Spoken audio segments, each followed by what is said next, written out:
دیکھا کہ جنگی حالات کے پس منظر میں ہمارے قائدوں نے کوشش کی کہ یہاں امن کے لیے کام کریں.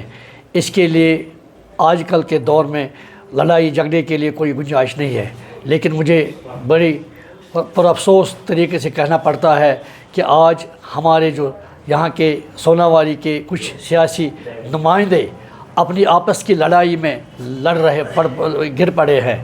مجھے سمجھ میں نہیں آتا ہے کہ کام اس نے کیا یا اس نے کیا، سڑک اس نے بنائی یا اس نے بنائی.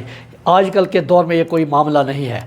آج جہاں لوگوں کو امن کی ضرورت ہے، جہاں بے گھر ہوئے لوگوں کو شیلٹر کی ضرورت ہے، جہاں یتیموں کو کفالت کی ضرورت ہے، جہاں علاقے میں اس وقت گناہ گاہ مشکل ہے، آپ اوڑی پر نظر ڈالیے، آپ کرنا پر نظر ڈالیے، آپ پونچھ پر نظر ڈالیے، آپ راجوری میں نظر ڈالیے. جو ہماری لائن آف کنٹرول یہاں پر مل رہی ہے اس پر آپ کے حالات سامنے ہیں. مجھے سمجھ میں نہیں آتا.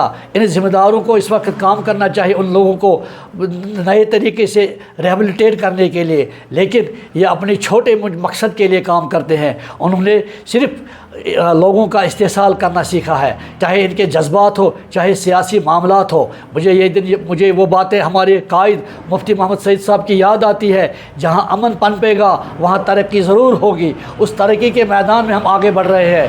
لہٰذا میں ان کو باور کرنا چاہتا ہوں، ابھی تو آپ کا کوئی فنڈ ریلیز ہوا نہیں، ابھی آپ کا CDF آیا نہیں، ابھی صرف آپ کی تنخواہ آئی ہے. اگر آپ کام کرنا چاہتے ہیں تو ان یتیموں کے لیے کام کیجئے، ان بے بسوں کے لیے کام کیجئے جو اس وقت کفالت کی زندگی گزار رہے ہیں.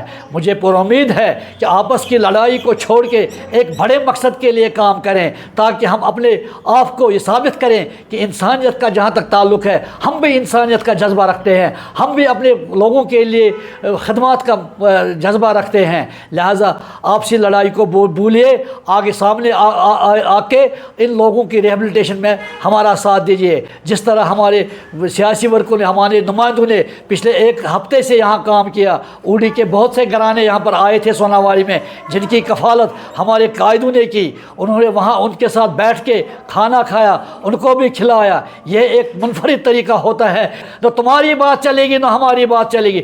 بات اگر چلے گی صرف یہ چلے گی اپنی عوام کے لیے کھڑے ہو جائے، اپنے ایئر کنڈیشن روموں سے باہر آ جائے. جس طرح ہمارے قائد پرسوں بچوں کے ساتھ مل گئے، ان کے ساتھ کھانا کھایا، ان کی دراز بنائی، ان فیملیوں کے کام آ گئے. میں اور بھی چاہتا ہوں، بہت ساری تنظیموں نے کام کیا، جہاں امام بارگاہ کے دروازے کھل گئے، جہاں مسجدوں کے دروازے کھل گئے، صرف اس لیے کہ یہ بے گھر ہو گئے ہیں. ان بے گھروں کو ہم سہارا دیں گے. ایسے آج میری قائدہ نے اپیل کی ہے کہ ان کی ریہیبلیٹیشن کی جائے، جو یتیم ہوئے ان کی کفالت کی جائے، جو بے گھر ہوئے ان کو گھر بنائے جائے، جو شہید ہوئے ہیں ان شہیدوں کے گھر والوں کو نوکری دی جائے.